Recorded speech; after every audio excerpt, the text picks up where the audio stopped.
اس ملک میں سب سے زیادہ سٹیک اب نہ جاگیرداروں کے رہے ہیں نہ سرمایہ داروں کے رہے ہیں، جتنے کے جنرلوں کے پیدا ہو گئے ہیں۔ آپ کی فوج میں سرمایہ داروں کے بیٹے تو نہیں جاتے، آپ کی فوج میں جاگیرداروں کے بیٹے تو نہیں جاتے، وہ آپ کی مڈل کلاس سے لوگ جاتے ہیں۔ جو اشرافیہ ہے اس کے ہاں وہ سوچ نہیں ہے کہ دین کو غلبہ کرنا ہے۔ آج ہم احیاء اسلام کی بات کرتے ہیں، آج ہمارے پاس ایٹمی ٹیکنالوجی ہے، آج ہمارے پاس پورا استدلال ہے مغرب کے مقابلے میں پیش کرنے کے لیے کہ سیاسی نظام کون سا اچھا ہے، معاشی نظام کون سا اچھا ہے۔ پوری دنیا میں ایک ہی خبیث تہذیب چھا گئی، اسی پر مبنی نظام سیاست، اسی پر مبنی نظام معیشت، اسی پر سماجی نظام، ہر طرف ایک ہی تہذیب غالب ہو گئی۔ گویا اسلام مغلوب ہو گیا، جیسے رات چھا جاتی ہے پوری طرح ہر شے کو اپنے اندر سمیٹ لیتی ہے۔ یہ تو بہکاوا ہے نا، یہ ڈائن کو کہتے ہیں، ماں جیسی ریاست ہے وہ ڈائن ہے، ماں جیسی نہیں ہے۔ سب کچھ ٹیکسوں کی مد میں چھین لیتے ہیں لوگوں سے، چوس لیتے ہیں بلکہ کہنا چاہیے، ان کا خون چوستے ہیں۔ میدان میں جیتی ہوئی جنگ ہم ٹیبل پر ہار جاتے ہیں۔ فلسطین میں کیا ہوا؟ یہ معاہدے ہی تھے نا، یہ اقوام متحدہ کے سارا پھیلایا ہوا گن تھا۔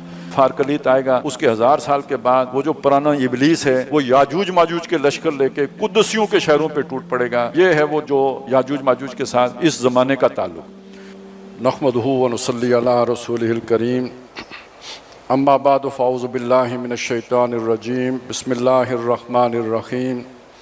وَيَسْأَلُونَكَ عَنْ ذِي الْقَرْنَيْنِ قُلْ سَأَتْلُو عَلَيْكُمْ مِنْهُ ذِكْرًا صدق اللہ العظیم۔ رب اشرح لی صدری ویسر لی امری واحلل عقدۃ من لسانی یفقہوا قولی، آمین یا رب العالمین۔ جو واقعات اس سورہ مبارکہ میں بیان ہو رہے ہیں یہ اب آخری واقعہ ہیں۔ کوئی بادشاہ ہیں ذوالقرنین کے نام سے جو موسوم کیا ہے جنہیں قرآن نے، اور ان کا ذکر ہے۔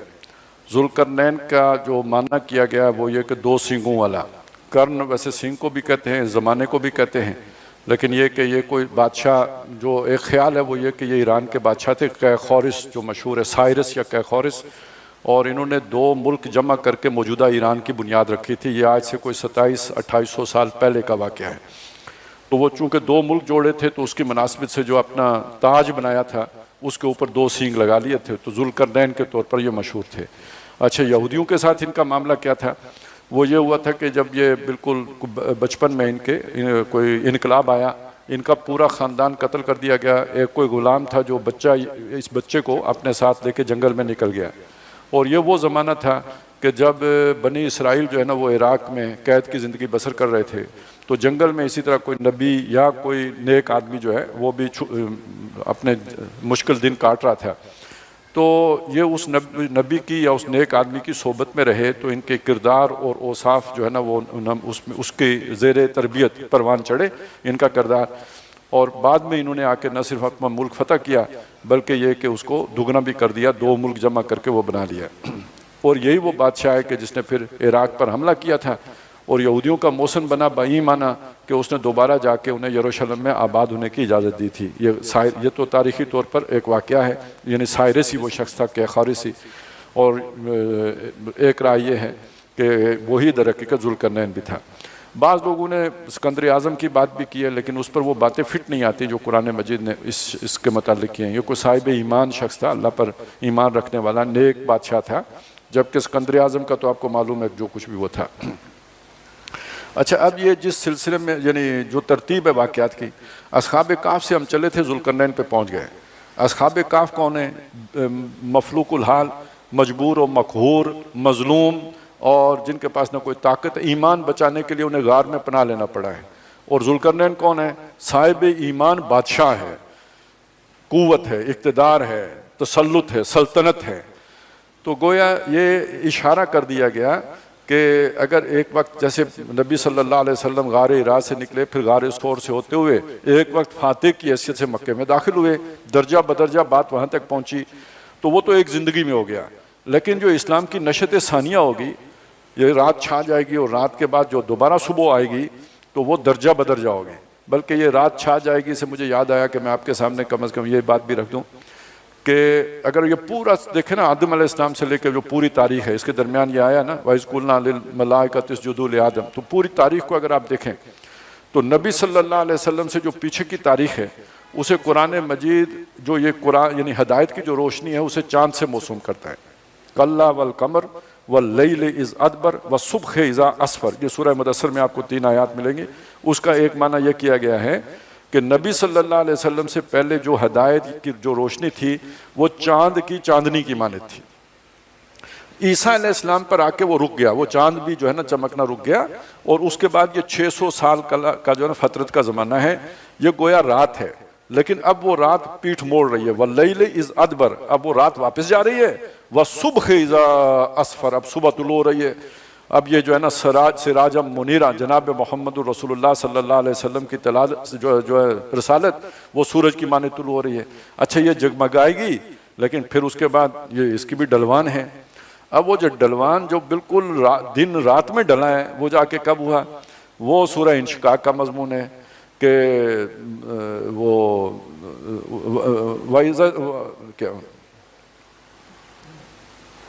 وہ اس میں ذکر آتا ہے کہ جب شفق رہ جائے رات کی, بس وہ باقی رہ جائے. فلا اقسم بالشفق, تو نہیں میں قسم کھاتا ہوں شفق کی, یعنی سورج غروب ہو چکا ہے, تھوڑی دھندلی سی روشنی کچھ باقی ہے, ٹمٹماتی روشنی باقی ہے. گویا آپ وہی جو غار میں بیٹھنے والا عمل ہے وہ شروع ہو گیا. غار میں جتنی کچھ روشنی آتی ہے اتنی سی روشنی ہے, باقی دن اب غروب ہو چکا ہے. وَاللَّيْلِ وَمَا وَسَقَ, اور رات ایسے چھا جائے جیسے سب کو اس نے اپنے اندر ڈھانپ لیا ہو, پوری دنیا میں ایک ہی خبیث تہذیب چھا گئی. وہ اسی پر مبنی نظام سیاست, اسی پر مبنی نظام معیشت, اسی پر سماجی نظام مبنی, سب ہر طرف ایک ہی تہذیب جو ہے وہ غالب ہو گئی. گویا اسلام مغلوب ہو گیا. جیسے رات چھا جاتی ہے پوری طرح ہر شے کو اپنے اندر سمیٹ لیتی ہے, اس طرح نیکی کی ہر بات اس خباثت کے نیچے سمٹ کے اور دب کے رہ گئی. لیکن والقمر اذا اتسق, اور قسم ہے چاند کی جو آہستہ آہستہ پورا ہوتا ہے. پہلی رات میں تھوڑا سا, پھر اگلی رات میں اس سے اور بڑھ جاتا ہے, کرتے کرتے 14ویں کا پورا گولا. یہ جو میں نے آپ کے سامنے مجدد الفسانی سے عمل شروع کیا اور یہاں تک پہنچایا, تو یہ در حقیقت وہی درجہ بدرجہ اللہ نے بڑھا کے یہاں تک پہنچایا. اور اس کے بعد کیا ہے؟ لَتَرْكَبُنَّ طَبَقًا عَنْ طَبَقٍ, یعنی ہم تمہیں اٹھائیں گے درجہ بدرجہ. یہ جو دوسری اٹھان ہوگی, نشت ثانیہ جو ہوگی, یہ صدیوں پر محیط عمل ہے جس کے نتیجے میں یہ ہوگا. اب یہ پورا پروسیس ہم سمجھ لیں تو ہوگا کیا. آج ہم ایک جگہ پہ کھڑے ہیں, آج ہم احیاء اسلام کی بات کرتے ہیں, آج ہمارے پاس ایٹمی ٹیکنالوجی ہے, آج ہمارے پاس پورا استدلال ہے مغرب کے مقابلے میں پیش کرنے کے لیے کہ سیاسی نظام کون سا اچھا ہے, معاشی نظام کون سا اچھا ہے. یہاں بیٹھ کے جب ہم دیکھتے ہیں تو ہمیں علماء کا کردار جو ہے نا نظر آتا ہے. یہ تو وہ خاک کی آغوش میں تسبیح و مناجات والا تھا.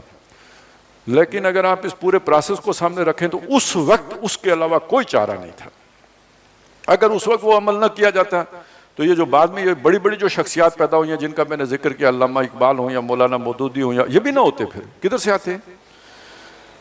تو ہر موقع پر جو اس وقت جو کام کر رہا ہے اس کی اہمیت ہوگی, اور جب اس سے اگلے مرحلے میں جائیں گے وہاں سے نیچے دیکھیں گے وہ آپ کو گھٹیا نظر آئے گا. لیکن آپ اس موقع کے اعتبار سے دیکھیں گے تو اس وقت اس کے علاوہ کوئی کام نہیں تھا جو ہو سکتا تھا. اسی طرح جب آپ دیکھیں تحریک پاکستان, یہ کن لوگوں نے برپا کی تھی؟ وہ ایک طنز کیا جاتا ہے نا کہ مسلم لیگ کے جو ہے نا وہ چلیں جو بھی الفاظ استعمال کیے جاتے ہیں, یعنی کوئی صاحب کردار لوگ تو نہیں تھے ان میں, وہ شرابی کبابی بھی تھے اور لچل وننے بھی تھے, ہر طرح کے لوگ شامل ہو گئے تھے, اور تحریک انہوں نے برپا کی ہوئی تھی. تو اگر وہ یہ نہ کرتے تو انڈیا ہندو کے مقابلے میں آپ کیسے وہ طاقت پکڑتے کہ ملک بنانے کے قابل ہوتے؟ یعنی پہلے لوگوں کو نیک بناؤ تو پھر یہ سارا کام ہوگا. یہ اس وقت اتنا ٹائم ہی نہیں تھا نیک بنانے کا, اور وہ اللہ تعالیٰ نے دوسرے ذریعے سے کر دیا. اور دوسرے ذریعے سے وہ بات بلکہ رہ گئی تھی کہ پنجاب تربیت میں جو پیچھے رہ گیا تھا, تو صرف ایک مولانا مودودی ہی نہیں آئے, پھر یہاں پہ بہت اللہ تعالیٰ نے مختلف جو گروہ کھڑے کیے. اس کا نتیجہ کیا ہے؟ اس کا نتیجہ یہ ہے کہ پنجاب ہی نہیں, ہمارے پورے ملک کی جو مڈل کلاس ہے نا, اس کے لاشعور میں دین کا یہ تصور جا کے بیٹھ گیا. کریں نہ کریں عمل علیحدہ بات ہے, لیکن دین کے لاشعور میں ان کے لاشعور میں یہ بات بیٹھی ہوئی ہے کہ دین اپنا غلبہ چاہتا ہے, دین بلند جو ہے اقامت دین ہونی چاہیے, اللہ کا دین نافذ ہونا چاہیے.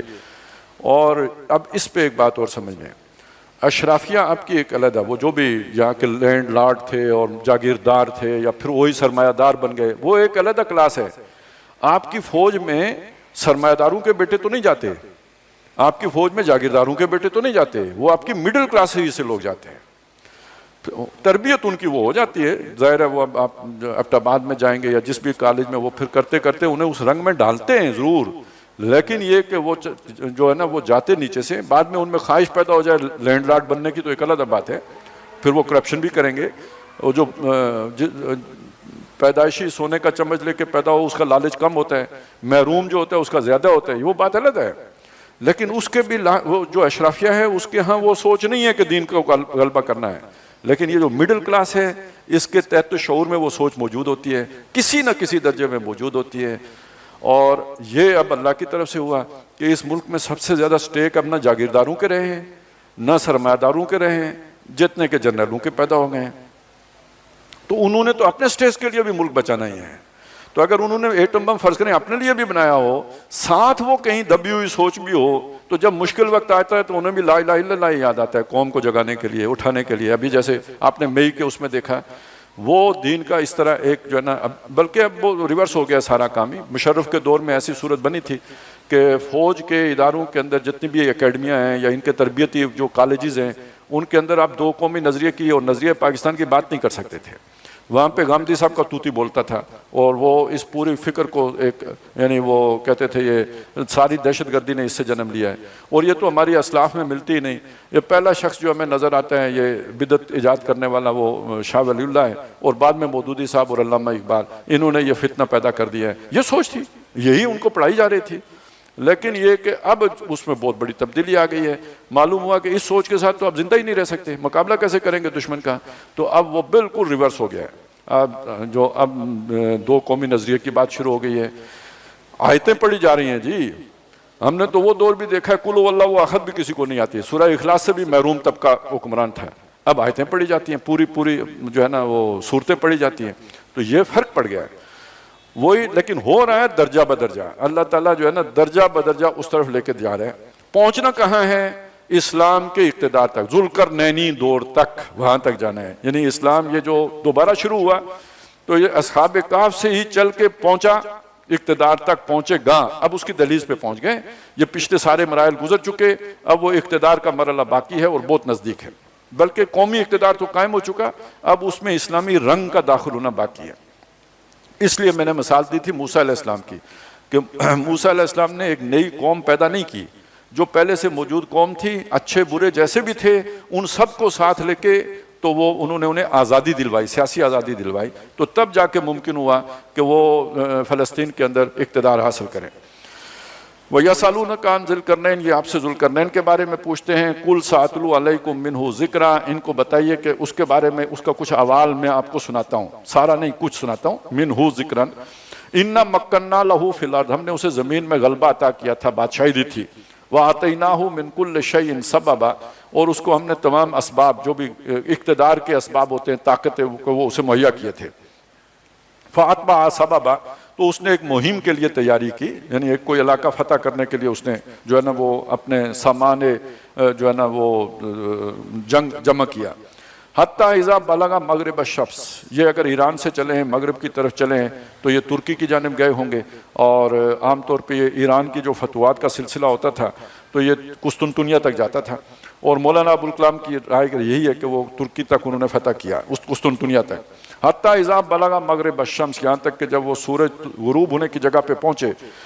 وجدہا تغرب فی عین حمیۃ، تو اسے پایا، یعنی خشکی ختم ہوئی، آگے سمندر تھا، تو اس سورج کو پایا کہ وہ غروب ہو رہا ہے ایک ندی میں، ایک چشمے میں غروب ڈوب رہا ہے. ووجد عندہا قوما، تو وہاں پہ انہوں نے ایک قوم کو پایا. اب اگر یہ وہی بات ٹھیک ہے تو یعنی ترک قوم کو پایا. قلنا یا ذی القرنین، ہم نے کہا اے ذوالقرنین، ان یاجوج اما ان تعذب و اما ان تتخذ فیہم حسنا، اگر تم چاہو تو یہ جو اب تم نے جن کو فتح کر لیا ہے، جو اب تمہارے غلام ہیں ایک طرح سے، چاہو تو ان کے ساتھ اچھا سلوک کرو اور چاہو تو ان کو جو ہے مصیبت میں ڈالو، عذاب دو، ٹیکس لگاؤ اور سزائیں دو، تمہارے اب اختیار میں ہیں. جیسے کوئی علاقہ جب فتح کرتا ہے، کوئی بھی قوم کرتی ہے تو پھر ان کے اوپر جبر کرتی ہے. قال اما من ظلم، اب یہ نیک آدمی تھے، انہوں نے کہا کہ جو ان میں سے ظالم ہوگا، بغاوت کرے گا یا یہ کہ نافرمان ہوگا، فسوف نعذبہ، اس کو تو ہم عذاب دیں گے. ثم یرد الی ربہ، پھر وہ لوٹ جائے گا اپنے رب کے پاس. فیعذبہ عذابا نکرا، تو وہ اسے بہت سخت عذاب دے گا، دوزخ کا عذاب. یعنی اپنے رب کے پاس، اللہ کے پاس چل، یعنی مرے گا تو اللہ کے پاس جائے گا، جب تک دنیا میں رہے گا تو اس کو ہم سزا دیں گے.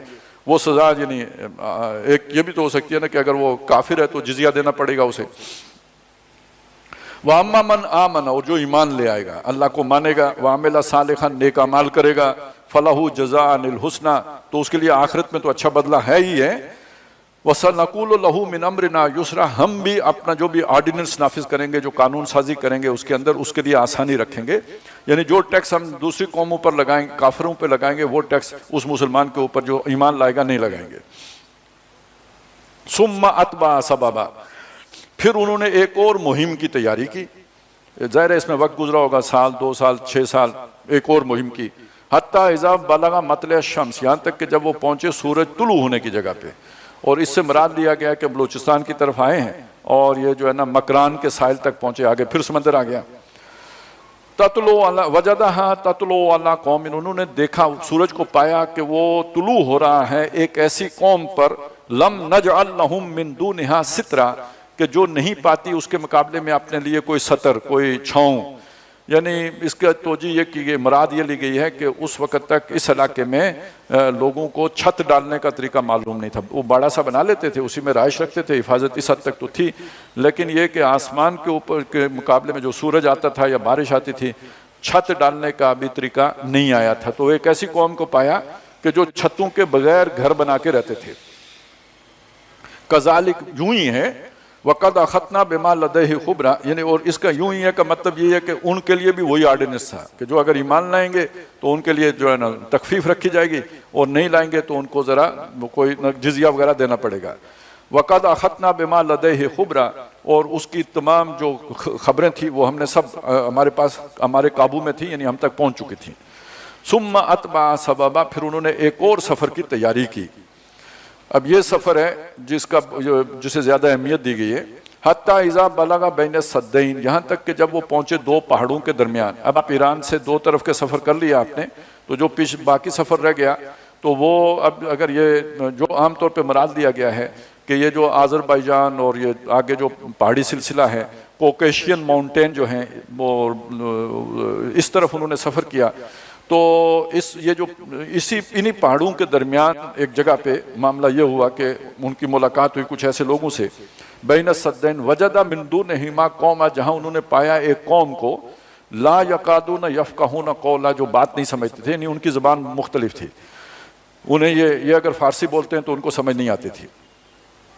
قالو، ان لوگوں نے یہ کہا جن کے پاس وہ گئے تھے، انہوں نے یہ کہا، یا ذوالقرنین، اے ذوالقرنین، ان یاجوج و ماجوج مفسدون فی الارض، یہ جو یاجوج اور ماجوج ہیں، اب یہ کوئی اور علیحدہ ہی کیٹیگری ہے. یہ جو یاجوج ماجوج ہیں یہ زمین میں فساد مچاتے ہیں، یعنی وہ آتے ہیں، ڈاکے ڈالتے ہیں، ہمارا سامان لوٹ لے کے لے جاتے ہیں. اس کا مطلب یہ کوئی وادی وغیرہ میں سیٹل لوگ تھے، وہ کہیں پہاڑی علاقے سے آتے تھے اور ان کو لوٹ کے اور ان کا سامان چھین کے واپس چلے جاتے تھے. تو فَهَلْ نَجْعَلُ لَكَ خَرْجًا، تو کیا ہم آپ کے لیے کوئی خراج مقرر کریں، کوئی مزدوری مقرر کریں، عَلَىٰ أَن تَجْعَلَ بَيْنَنَا وَبَيْنَهُمْ سَدًّا، کہ آپ ہمارے اور ان کے درمیان کوئی جو ہے نا وہ صد، کوئی دیوار کھڑی کر دیں. اب بہت بڑے بڑے پہاڑ ہیں، بیچ میں کوئی درہ ہے جس سے وہ آتے ہوں گے، اس درے میں اگر کوئی دیوار بن جائے تاکہ وہ حملہ آور نہ ہو سکیں. قال ما مکنی فیہ ربی، انہوں نے فرمایا کہ جو میرے رب نے مجھے جو کچھ بھی قدرت دے رکھی ہے، طاقت دی ہے، خیر، وہ بہت بہتر ہے، یعنی میں تم سے کوئی اجرت نہیں مانگتا، مجھے میرے اللہ نے بہت دیا ہوا ہے. فاعینونی بقوت، تم ایسا کرو کہ افرادی قوت مجھے مہیا کرو. اجعل بینکم و بینہم ردما، میں تمہارے اور ان کے درمیان ایک دیوار حائل کر دوں گا، کھڑی کر دوں گا، اٹھا دوں گا. اس وقت دیکھیں دنیا میں جو موجودہ تہذیب ہے، اس تہذیب میں جب کوئی کسی کے اوپر غالب آتا ہے تو اس کے تمام وسائل کے اوپر بھی قبضہ کر لیتا ہے. تو یہ جن علاقوں پہ غالب آئے ان کے وسائل پہ قبضہ نہیں کر رہے، پہلی بات. دوسری بات یہ کہ اس تہذیب میں ایک اور بات ہے کہ آپ اتنا محنت کا صلہ نہیں دیتے جتنا آپ انٹلیکچول رائٹس جو ہے نا، جو آپ نے کوئی آئیڈیا پیش کیا ہے، جو آپ کے پاس ٹیکنالوجی ہے، جو آپ کے پاس کوئی فن ہے، اسی میں انجینئرنگ بھی آتی ہے، جتنے آپ اس کی کاسٹ لیتے ہیں. اب اگر اس کے اعتبار سے دیکھیں تو ذوالقرنین کو کہنا یہ چاہیے تھا کہ تم جو ہے نا، میں اتنے پیسے لوں گا، اتنے $1000 لوں گا تو یہ کام کر دوں گا. انہوں نے کہا یہ مشورہ، یہ ٹیکنالوجی، یہ ساری فری ہے، مزدوری کرو اور وہ تم خود کرو، باقی یہ کام میں مفت کروں گا. یہ وہ خدمت خلق، یعنی ریاست کی سطح پر رفائی ایک جو ہے نا وہ عمل وہ اس کی طرف اشارہ کیا جا رہا ہے. سچ مچ ریاست ہو ماں جیسی. یہ تو بہکاوا ہے نا, یہ ڈائن کو کہتے ہیں ماں جیسی ریاست ہے, وہ ڈائن ہے, ماں جیسی نہیں ہے. سب کچھ جو ہے نا ٹیکسوں کی مد میں وہ چھین لیتے ہیں لوگوں سے, چوس لیتے ہیں بلکہ کہنا چاہیے, ان کا خون چوستے ہیں.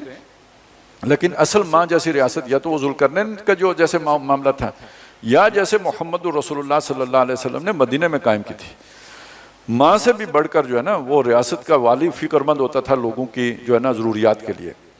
ماں نے تو بچے کو دودھ پلانا چھوڑ دیا تھا نا کہ وظیفہ ملے گا, تو والی نے فکر کی تھی حضرت عمر نے کہ جو بچہ پیدا ہوتے ہی وظیفہ شروع کر دو, تاکہ ماں کو یہ بچے کو رونا نہ پڑے, اس کے بغیر اس کو جو ہے نا اس کی غذا اسے مل جائے. تو ماں سے بھی بڑھ کر تھی وہ ریاست جو محمد رسول اللہ صلی اللہ علیہ وسلم نے قائم کی تھی. اس کی جھلک ہے جو پیش کی گئی ہے. یہ ہے وہ فروع فی السماء, وہ کلمہ طیبہ کی شاخیں جو ہے نا آسمان سے باتیں کرتی ہیں. فَعَيْنُونِي بِقُوَّةٍ أَجْعَلْ بَيْنَكُمْ وَبَيْنَهُمْ رَدْمًا, تو مجھے مدد پہنچاؤ محنت سے, مزدوری کرو, میں اور تمہارے اور ان کے درمیان قائم کر دوں گا. آتونی زبر الحدید, لے کے آؤ لوہے کے تختے, یعنی یہ شٹرنگ کرنے کے لیے. حتی اذا ساوا بین الصدفین, یہاں تک کہ جب انہوں کو دونوں پہاڑوں کے وہ پھاٹکوں تک انہوں نے پہنچا دیا, اٹھا دیا اس کے لبوں تک. کالن فہو کالا, اب اس کو جو ہے وہ آگ میں دھونکو, خوب آگ جلائی. حتی اذا جعلہ نارانی, اسے انگارہ بنا دیا, ورلڈ کر دیا نا, پورے وہ لوہے کے سارے تختے ورلڈ کر دیے. کالا آتونی افرغ علیہ قطرہ, اب انہوں نے کہا کہ اب میرے پاس لے کے آؤ پگھلا ہوا سیسا تانبا, وہ میں اس کے اوپر سے ڈال دوں. وہ یعنی اندر سے وہ پوری طرح سیسا پلائی ہوئی ہوگی, اوپر سائڈ پہ تختے ہیں لوہے کے, اور نتیجہ کیا نکلے گا؟ فَمَسْتَعُوا أَن يَظْهَرُوهُ, اب وہ جو یاجوج ماجوج ہیں وہ ان کے بس میں نہیں ہے کہ اس پر چڑھ سکیں, پھلانگ سکیں, ٹاپ سکیں اسے. وَمَسْتَطَعُوا لَهُ نَقْبًا, اور نہ ان کے بس میں ہے کہ وہ اس میں نقب لگا سکیں. اب یہ قرآن ہے, قرآن نے دو ٹوک بات کی ہے کہ وہ اس میں نقب نہیں لگا سکتے. اب وہ جو حدیث لوگ پیش کرتے ہیں کہ وہ دیوار چاٹتے رہتے ہیں, چاٹتے رہتے ہیں, چاٹتے رہتے ہیں, رات بھر چاٹتے رہتے ہیں, اور تھوڑا سا دیوار میں سوراخ رہ جاتا ہے تو وہ انشاءاللہ کہے بغیر چلے جاتے ہیں کہ صبح آ کے چاٹ کے کھول لیں گے, تو صبح آتے ہیں تو وہ پھر برابر ہو جاتی ہے. تو کم از کم اس قرآن مجید کے اس حصے کی یا تو اس کی کوئی توجیہ کرنی پڑے گی یا اس حدیث کی کوئی توجیہ کرنی پڑے گی, دونوں آپس میں ملتے نہیں ہیں. قرآن کہتا ہے نقب نہیں لگا سکتے, وہ کوئی آہنی چیز بھی استعمال کر کے نقب نہیں لگا سکتے, اور ہم نے سمجھا کہ زبان سے نقب لگا سکتے ہیں. تو بہرحال ایک توجیہ وہ ہے, آپ کو پسند آئے تو ٹھیک ہے, وہ ہے جو مولانا مناظر حسن گیلانی رحمۃ اللہ علیہ نے اختیار کی ہے, تطبیق کی ہے ان دونوں باتوں میں. اور ان کی تطبیق یہ ہے کہ یہ اس کو سوراخ کرنے کا مطلب یہ نہیں ہے, زبان سے سوراخ کرنے کا یہ مطلب نہیں کہ دیوار میں سوراخ کرتے ہیں. ان کے کہنے کا مطلب وہ یہ کہہ رہے تھے کہ اس کا مطلب یہ ہے کہ جہاں انہیں رکاوٹ پیش آتی ہے, یعنی زور زبردستی سے کوئی کام نہیں کر سکتے, تو وہاں زبان کی مہارت استعمال کرتے ہیں. یعنی جسے ہم آج کل کہتے ہیں کہ میدان میں جیتی ہوئی جنگ ہم ٹیبل پر ہار جاتے ہیں.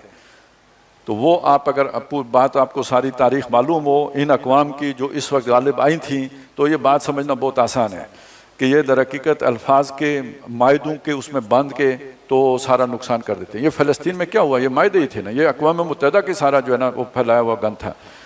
تو نہیں تو اس وقت انگریز کو زیادہ عرصہ یہاں پہ ٹک نہیں سکتے تھے, نہ یہودی ٹک سکتے تھے. تو کہنے کا مقصد یہ ہے ان کا, وہ یہ کہہ رہے ہیں کہ یہ اپنی زبان کے لارے لپے لگا کے وہ مطلب نکال لیتے ہیں جو ان سے زور بازو سے نہیں نکلتا. یہ ایک توجہ کیا انہوں نے, آپ کو اچھی لگے ٹھیک ہے, نہیں تو بہرحال آپ کے ذمہ ہے, پھر آپ کو کرنی پڑے گی کوئی. یہ جو چاٹ کے سوراخ کر لینے والی بات ہے نا, یہ ممکن نہیں, یہ قرآن کے ان الفاظ کے ساتھ متصادم ہے, یہ نہیں ہو سکتا. قال ھذا رحمت من ربی, اب انہوں نے فرمایا یہ میرے رب کی رحمت سے ہوا. کیا انہوں نے, لیکن اسے منسوب کس کی طرف کیا؟ اللہ کی, اس کی رحمت ہے میرے اوپر کہ یہ میں کر سکا. فَإِذَا جَاءَ وَعْدُ رَبِّ, اب اگلی بات انہوں نے کہ جب میرے رب کا وعدہ آئے گا, جَعَلَهُ دَكَّا, وہ اسے ڈھا دے گا. وَكَانَ وَعْدُ رَبِّ حَقًّا, اور میرے رب کا وعدہ سچا ہے.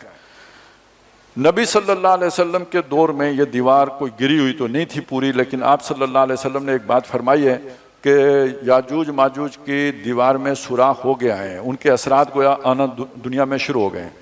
اچھا یہ سمجھ لیں کہ یہ یاجوج ماجوج جو ہے نا, یہ کوئی غیر انسانی مخلوق نہیں ہے, یہ آدم ہی کی اولاد ہیں. اس پر تو علماء سمجھے متفق ہیں کہ یہ آدم ہی کی اولاد ہیں. ہاں اس پر ذرا عدم اختلاف ہے، اتفاق ہے کہ وہ اماں ہوا کی اولاد ہیں یا نہیں۔ آدم کی اولاد سب مانتے ہیں، اماں ہوا کی اولاد ہونے میں بعض کو جو ہے نا وہ ہے اعتراض ہے، لیکن جو ایک ہمارے یہ جو جدید ہمارے مفکرین ہیں یا مفسرین ہیں، انہوں نے اس سے یہی مراد لی ہے کہ یہ حضرت یافس کی اولاد میں سے، اور تورات میں جو عصب نسب کی جو چیزیں علم الانساب جتنا کچھ ہے ادھر، اس میں یہ چیزیں آئی ہوئی ہیں کہ یافس کی نسل میں آگے جا کے گوگ میگوگ دو بھائی ہیں جن کی نسلیں روس کے علاقے میں آباد تھیں، اور یہی خیال ہے کہ وہیں سے یہ پھر نکلے ہیں۔ جتنی یہ مغربی اقوام ہیں، خاص طور پہ جو ہے نا نارڈرک ریسز جو یورپ کی ہیں، یہ انہی گوگ میگوگ کی اولاد میں سے ہیں، اور اس میں پھر یہ صرف وہی نہیں ہے بلکہ یہ جاپانی بھی آتے ہیں، کورین بھی آتے ہیں، چینی بھی آتے ہیں، تو یہ ان سب کو وہ لوگ پھر اسی میں شامل کرتے ہیں۔ تھوڑا اس کی مزید بات ہم جا کے کریں گے، سورہ انبیاء میں ان کا پھر ذکر آتا ہے، قرآن مجید میں 2 جگہوں پہ آیا ہے، سورہ انبیاء میں پھر آئے گا، اور اس وہاں پہ جو ذکر آئے گا اس کے ساتھ جو آج کے حالات ہیں اس کے ساتھ ایک تعلق بھی جڑتا ہے، تو باقی بات وہاں ہم جا کے کریں گے، اب یہاں اتنی بات ذہن میں رکھیں۔ اچھا، اب یہ بات ہے کہ جب یہ کھلیں گے تو کیا ہوگا؟ وَقَانَ وَعْدُ رَبِّ حَقًّا، تیرے رب کا وعدہ یہ ہے کہ یہ ہو کے رہنا ہے، یہ دیوار گرے گی۔ اب وہ عملاً گری یا اس کی کوئی اور صورت بنی، ایک بات یہ کہی گئی ہے کہ وہ تو چلیں اپنی جگہ پہ رہی، لیکن یہ پھر پھیلتے چلے گئے، یہ یورپ کی طرف پھیل گئے، اور دوبارہ یہ مہذب علاقے میں آئے ہیں، اس دیوار کے راستے نہیں آئے بلکہ یہ کہ وہ جو میں نے آپ کو بتایا تھا وہ راستہ پکڑ کے، یعنی اب ان کے آگے جو دیوار کھڑی تھی وہ محمد رسول اللہ صلی اللہ علیہ وسلم کی قائم کردہ خلافت کی دیوار کھڑی تھی، سلطنت عثمانیہ۔ اس کا جو ایک حصہ اسپین میں تھا وہ انہوں نے گرا دیا، اور پھر وہاں سے نیچے جا کے وہ افریقہ کے کونے سے وہ ہندوستان پہنچ گئے، یعنی اس دیوار کے پچھواڑے میں پہنچ گئے، دیوار ادھر رہ گئی ترکی اور وہ پہنچ گئے ہندوستان، اور پھر یہ پورا علاقہ پچھلا فتح کرتے ہوئے بالآخر جو ہے نا وہ خلافت کا بھی خاتمہ کرنے میں کامیاب ہو گئے۔ وہ رات پوری چھا گئے، وہ جس کی رات کا ہم نے ذکر کیا تھا، وہ ان کے خروج کے نتیجے میں پوری دنیا میں رات آ گئی اور شیطانی نظام کا تسلط ہو گیا۔ نحمدہ ونصلی علی رسولہ الکریم، اما بعد فاعوذ باللہ من الشیطان الرجیم، بسم اللہ الرحمن الرحیم۔ فَأَيُّ الْفَرِيقَيْنِ أَحَقُّ بِالْأَمْنِ إِن كُنتُمْ تَعْلَمُونَ الَّذِينَ آمَنُوا وَلَمْ يَلْبِسُوا إِيمَانَهُمْ بِظُلْمٍ أُولَئِكَ لَهُمُ الْأَمْنُ وَهُمْ مُهْتَدُونَ۔ صدق اللہ العظیم۔ رب اشرح لی صدری ویسر لی امری واحلل عقدۃ من لسانی یفقہوا قولی، آمین یا رب العالمین۔ حضرات محترم، اس تربیت گاہ کا یہ جو سیشن ہے جس میں ہم نے یہ موضوع ایمان باللہ کا رکھا ہے، تو سب سے پہلے میں یہ چاہتا ہوں کہ اس کی اہمیت آپ کے سامنے اجاگر کر سکوں کہ ایمان کی اہمیت ہمارے دینی کردار کے اعتبار سے بنتی کیا ہے، اس کا مقام کیا ہے۔ جیسے ایک اینیمل لائف میں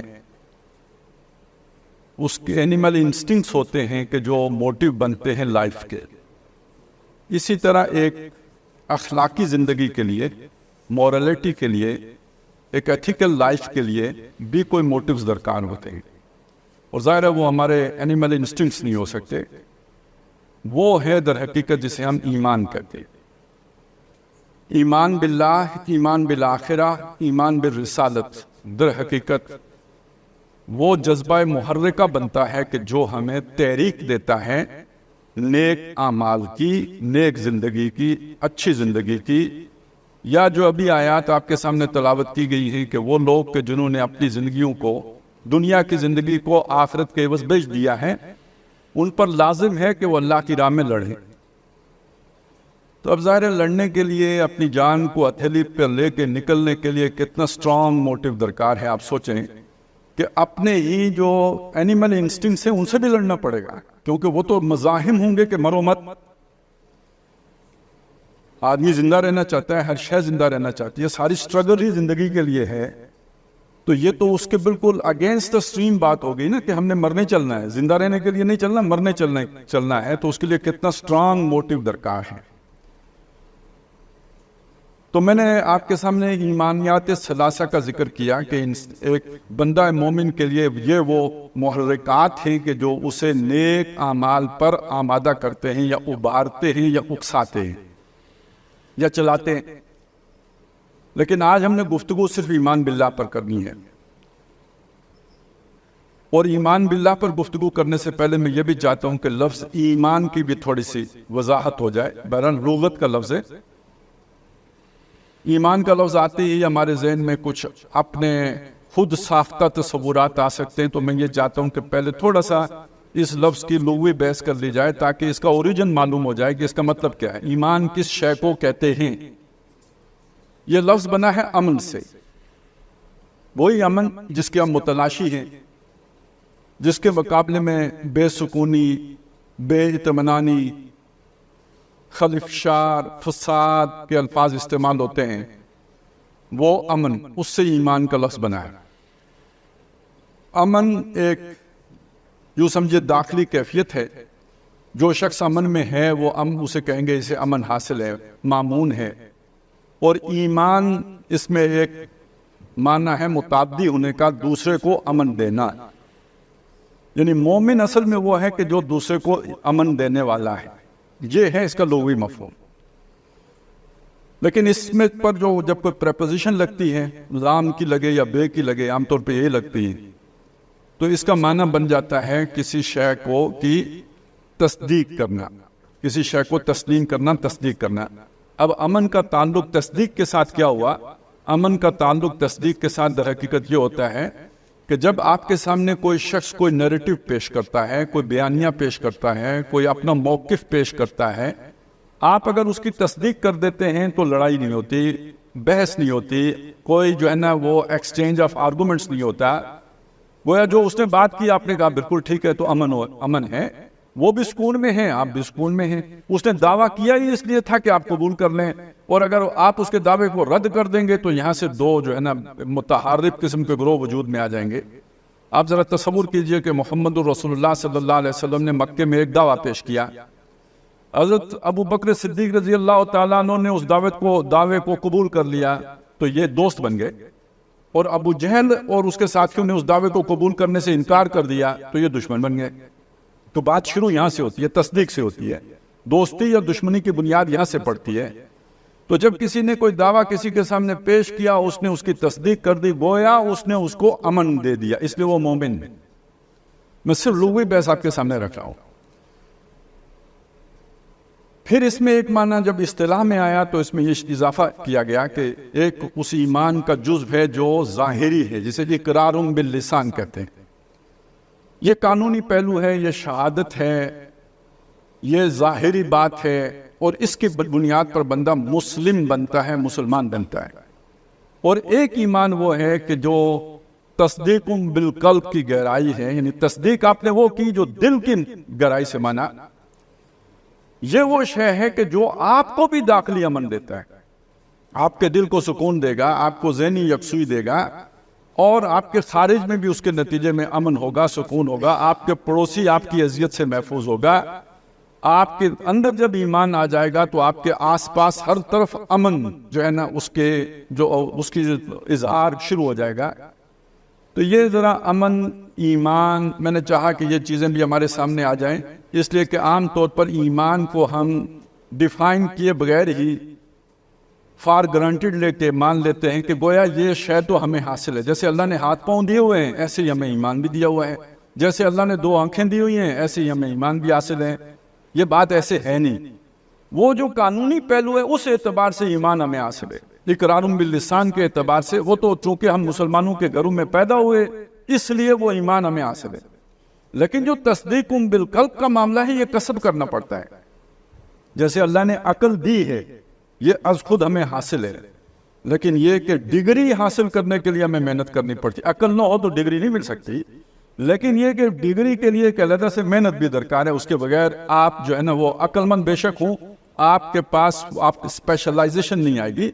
تو اسی طرح ایمان کا ایک پہلو وہ ہے جو ہمیں از خود حاصل ہے، یعنی مسلمانوں کے گھروں میں پیدا ہونے کے نتیجے میں آپ اسے مومن کہیں، مسلم کہیں، جو الفاظ مرضی کہیں، لیکن یہ قانونی سٹیٹس ہے، یہ لیگل سٹیٹس ہے. ایک ایمان وہ ہے جو کسب کرنا پڑتا ہے، ہر آدمی کو خود حاصل کرنا پڑتا ہے، جیسے اسے اپنی ڈگری خود حاصل کرنی پڑتی ہے. اور یہ ایمان ہے جسے ہم کہتے ہیں تصدیق بالقلب. جہاں تک دنیا میں کسی شخص کے مسلمان ہونے کا تعلق ہے تو اس کا دار و مدار سارے کا سارا اقرار باللسان پر ہے۔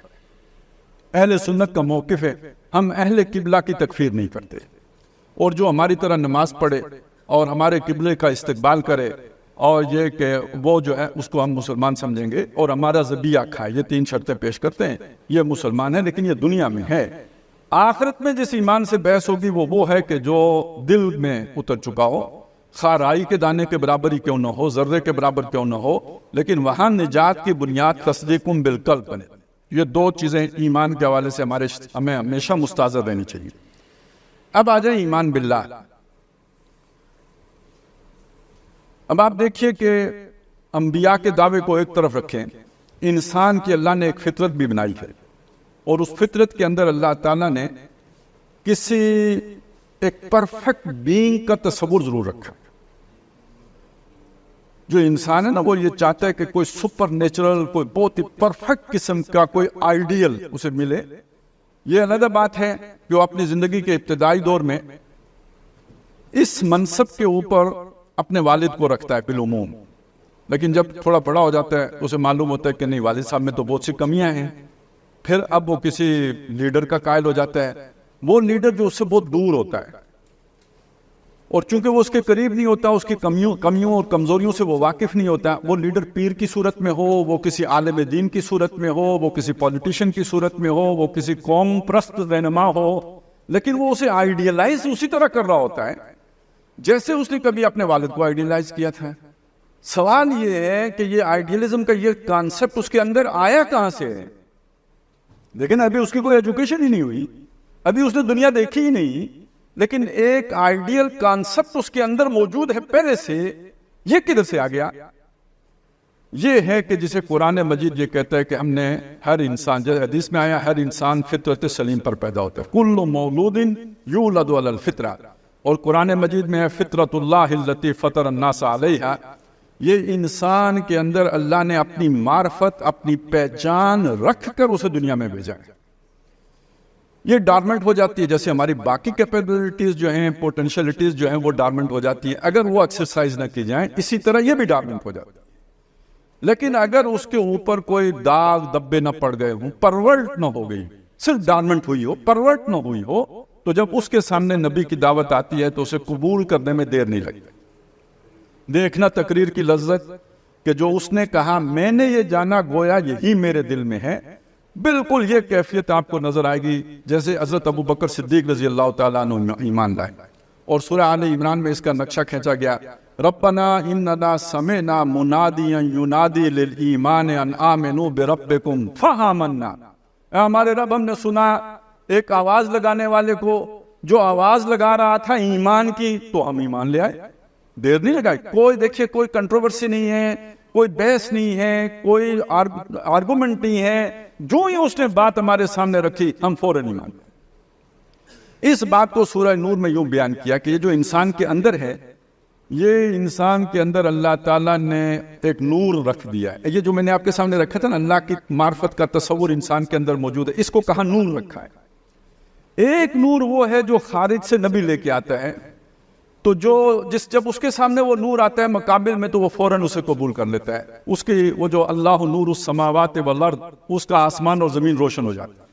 اس کو یوں سمجھ لیں کہ اللہ نے ہماری آنکھوں میں ایک روشنی رکھی ہے، اور ایک روشنی خارج سے سورج کی روشنی ہوتی ہے، بلب کی روشنی ہوتی ہے، کسی چیز کی روشنی ہوتی ہے، خارج میں بھی روشنی درکار ہوتی ہے۔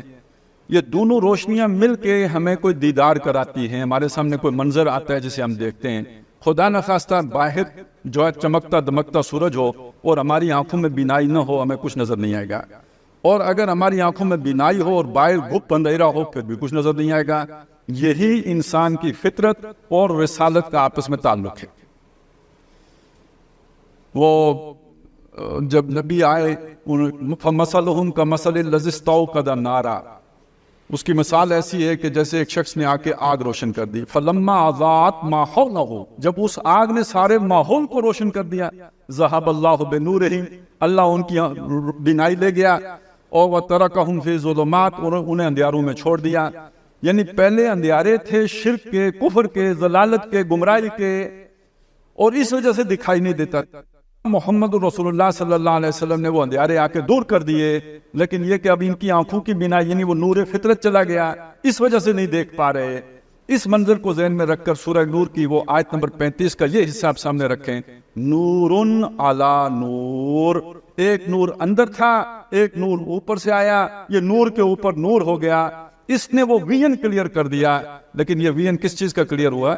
اندیکھے حقائق کا، وہ حقائق جن کو یہ آنکھیں نہیں دیکھ سکتی، یہ کان نہیں سن سکتے، ہمارے حواس خمسہ کی گرفت میں نہیں آ سکتے۔ یؤمنون بالغیب ویقیمون الصلاۃ ومما رزقناہم ینفقون، وہ جو غیب ہے یعنی یہ کہ جو یوں سمجھیے وہ ٹروتھ جو سائنس کی گرفت میں نہیں آ سکتا، ما بعد الطبیعت، جو اس فزیکل ورلڈ سے بیانڈ ہے، اس پر یقین رکھتے ہیں، کامل یقین رکھتے ہیں۔ اب اس کے لیے جو روشنی درکار ہے، یہ وہ والا نور جو اللہ تعالیٰ نے نبیوں کے ذریعے سے بھیجا ہے، اس وہ کارآمد ہوتا ہے۔ لیکن اگر اندر وہ نور نہ ہو تو یہ خارجی نور کام نہیں کرتا۔ اسی رکوع کے آخر میں فرمایا وَمَن لَّمْ يَجْعَلِ اللَّهُ لَهُ نُورًا فَمَا لَهُ مِن نُور، جس کے اندر وہ روشنی نہ ہو اس کے لیے کوئی روشنی نہیں ہوتی۔ اب نبی آ کے جتنا مرضی اس کے سامنے دعوت پیش کرے، اندر روشنی نہیں ہے تو اس کو بات سمجھ میں نہیں آئے گی۔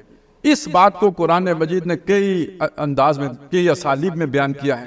اِنَّا جَعَلْنَا فِي قُلُوبِهِمْ أَكِنَّةً أَن يَفْقَهُوهُ وَفِي آذَانِهِمْ وَقْرًا وَإِذَا قَرَأْتَ الْقُرْآنَ جَعَلْنَا بَيْنَكَ وَبَيْنَ الَّذِينَ لَا يُؤْمِنُونَ بِالْآخِرَةِ حِجَابًا مَسْتُورًا یا ختم اللہ علی قلوبہم وعلی سمعہم وعلی ابصارہم غشاوہ۔ یہ سارے اسالیب در حقیقت اس ایک بات کو بیان کر رہے ہیں، اگر آپ کے اندر نور نہ ہو تو یہ خارج میں محمد رسول اللہ صلی اللہ علیہ وسلم جیسی شخصیت کی دعوت بھی موجود ہو، آپ ایمان کی طرف پیش قدمی نہیں کر سکتے۔ اب آ جائیں اگلی بات کی طرف۔ یہ جو ایمان ہے یہ کسی اور ایجوکیشن کے ذریعے سے نہیں دیا جا سکتا اگر اندر وہ ریسیپینٹ موجود نہ ہو، جس کا بھی میں نے آپ کے سامنے ذکر کیا ہے۔ یہ بڑی بنیادی بات، اس ریسیپینٹ کے بغیر ایمان ایجوکیٹ نہیں کیا جا سکتا، یہ ان نون ریئلٹی ہے۔ اور آپ ظاہر ہے جس شعبے سے وابستہ ہیں، میرے خیال ہے یہ بات آپ کے سامنے، اس سے بہتر اور کوئی اس بات کو اپریشیٹ نہیں کر سکتا کہ ایک بچہ 4 سال کا یا 5 سال کا، جس کو آپ کسی ورڈ کا تعارف نہیں کرا سکتے کہ اس کے پیچھے میننگز کیا ہیں اور اس ورڈ کے پیچھے کانسیپٹ کیا ہے، نہیں کرا سکتے۔ آپ شادی کا تصور اسے نہیں کرا سکتے جو اتنی بڑی ریئلٹی ہے، لیکن اس عمر میں بھی آپ اسے اللہ کا تعارف کرا لیتے۔ کیسے ہوتا ہے؟ اگر اس کے اندر یہ تعارف پہلے سے موجود نہ ہو، یہ اس کے اندر پہلے سے اللہ تعالیٰ نے اس پورا یہ میکینزم نہ رکھ دیا ہوتا تو یہ بات بچے کی سمجھ میں آنے والی تھی نہیں کہ کسی ان سین ریئلٹی کو وہ تسلیم کر لیتا۔ اچھا، اب یہاں سے ایک پرابلم شروع ہوتا ہے۔ یہاں تک تو بات بڑی اچھی چلی، لیکن یہاں سے ایک پرابلم شروع ہوتا ہے، اور وہ یہ ہے کہ چونکہ میرے اندر ایک تصور ہے کسی ذات کا، لیکن وہ پراپرلی ڈیفائنڈ نہیں ہے، ایک ویگ کانسیپٹ ہے، بالکل جسے کہتے ہیں دھندلا تصور ہے، پرفیکٹلی جو ہے ڈیفائنڈ نہیں ہے۔ لہذا اکثر و بیشتر یہ میری یہی سوچ مجھے غلط رخ پہ لے کے چلی جاتی ہے۔ جیسے میں نے آپ کو بتایا کہ جو ماں باپ کے لیے ابتدائی محبت ہوتی ہے، یہ اسی محبت کا پرتو ہوتا ہے جو اس معرفت الہی کے تحت میرے اندر رکھی ہوتی ہے۔ جب میری عقل یہ سمجھتی ہے کہ وہ جو پرفیکٹ بینگ میرے اندر ہے وہ یہ ابا جی ہیں، تو میری ساری وہ محبت جو اللہ کے لیے تھی وہ ابا جی کے لیے ظاہر ہو جائے گی۔ اور کل جب میں دیکھتا ہوں کہ وہ فلانا جو قوم پرست رہنما ہے وہ میرا مہاتما ہے، تو وہ پھر میں ساری محبت اس کے لیے نچھاور کرنا شروع کر دوں گا، اور اس سے آگے بڑھتے چلے جائیے۔ کوئی سورج تک جا کے بس کر گیا، کوئی چاند تک پہنچا، کوئی بس انسانی اعضاء ہی کو اپنا مسجود بنا کے بیٹھ گیا، لیکن یہ کہ اس کے پیچھے جو موٹیویشن ہے وہ ہے اسی ایمان کی، لیکن چونکہ عقل جو ہے وہ اس جگہ تک نہیں پہنچ سکی جہاں تک اسے پہنچنا تھا، تو وہ ادھر لمٹ کر کے رہ گیا، اور اسی پر اپنی وہ ساری جو اللہ نے اس کے اندر محبت کا جذبہ رکھا تھا یا شکر کا جذبہ رکھا تھا وہ وہاں تک محدود ہو کے رہ گیا۔ یہ جو میں نے آپ کے سامنے بات رکھی ہے یہ اصل میں اس لیے رکھی ہے کہ اگر دنیا میں اتنے لوگ اس تصور کو رکھنے کے باوجود غلط ٹریک پر چڑھ گئے تو کیا ہم مسلمان صحیح خدا کو پہچانتے، اصلی والے خدا کو پہچانتے ہیں، یا یہ کہ بس ایک ہمارا تصور ہے جس کو ہم نے خدا قرار دے کے ماننا شروع کر دیا؟ میں اس سوال کی اہمیت کی وجہ سے میں پھر دہرانا چاہتا ہوں اس سوال کو. جس خدا کو ہم مانتے ہیں، میں مانتا ہوں، آپ مانتے ہیں، ہم سب مسلمان مانتے ہیں، وہ خدا وہ ہے کہ جو خود اپنے آپ کو بیان کر رہا ہے، یا یہ خدا وہ ہے جو میں نے خود بنایا ہے؟ میں معافی چاہتا ہوں، میرا تجربہ یہ کہتا ہے کہ ہمارا خدا ہمارا اپنا بنایا ہوا خدا ہے. ہمارا خدا وہ خدا نہیں ہے جس کا تعارف قرآن مجید نے کرایا ہے. اب میں آپ کو واپس ان الفاظ پہ لے کے جانا چاہتا ہوں جو ایمان کو ڈیفائن کرنے کے لیے اسلاف نے معین کیے. آمنت باللہ کما ہوا باسمائہ وصفاتہ وقبلت جمیع احکامہ اقرار باللسان و تصدیق بالقلب. یہ اقرار باللسان اور تصدیق بالقلب اس کی وضاحت میں پہلے کر چکا ہوں. اب آپ دیکھیے کہ خدا کون ہے. آمنت باللہ، اللہ پر میں ایمان لایا، کما ہوا باسمائہ، جیسا کہ وہ ظاہر ہے اپنے اسماء سے. دیکھیے میں نے آنکھوں سے نہیں دیکھا، میں اسے کسی طرح جج کر نہیں سکتا، ویسے بھی لاجیکلی بھی ممکن نہیں ہے. وہ لامحدود ہے، میں محدود، میرے سارے ذرائع جو ہے نا حواس وہ محدود. تو ایک ان لمیٹڈ بینگ کسی لمیٹڈ بینگ کے اندر کیسے سما سکتا ہے؟ میں اس کا احاطہ نہیں کر سکتا، لیکن میں اسے پہچانتا ہوں جیسے وہ اپنے اسماء اور صفات سے ظاہر ہے. اچھا جی، اب یہ اسماء و صفات سے ظاہر ہوا، یہاں تک تو ہم نے مان لیا. وہ اسماء و صفات ویسے تو سارے جمع کریں کوئی 150 سے بھی اوپر بن جاتے، لیکن تیقن کے ساتھ لوگوں نے 99 شمار کیے ہوئے ہیں. لیکن میں نے آپ کو بتایا کہ احادیث کے بھی اور قرآن کے بھی سارا مجموع بنائے تو وہ 150 سے اوپر ہو جاتا ہے.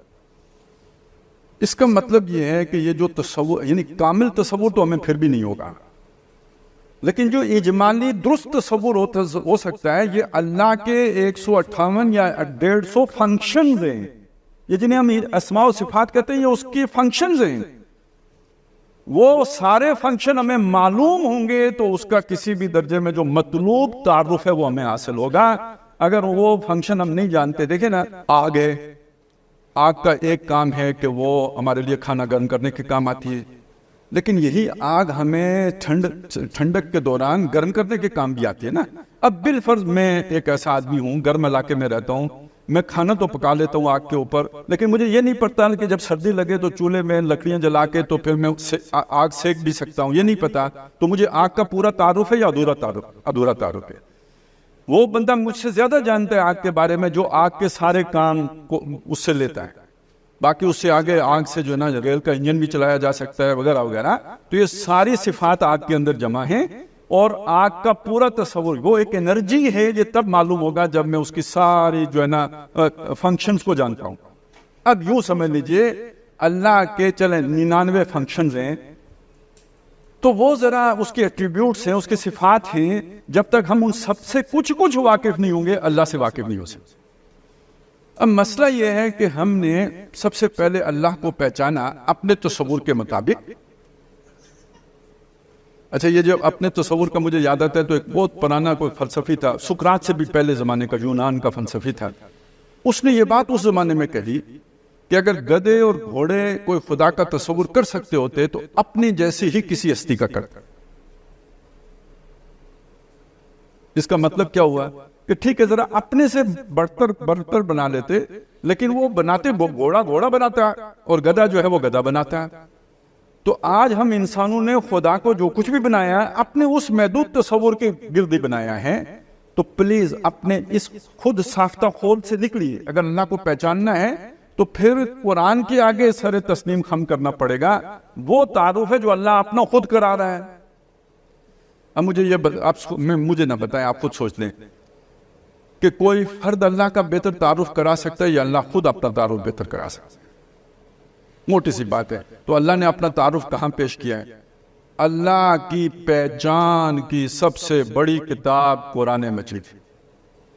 کوئی دوسرا اللہ کی وہ پہچان نہیں کرا سکتا جو اللہ کی پہچان خود قرآن کراتا ہے.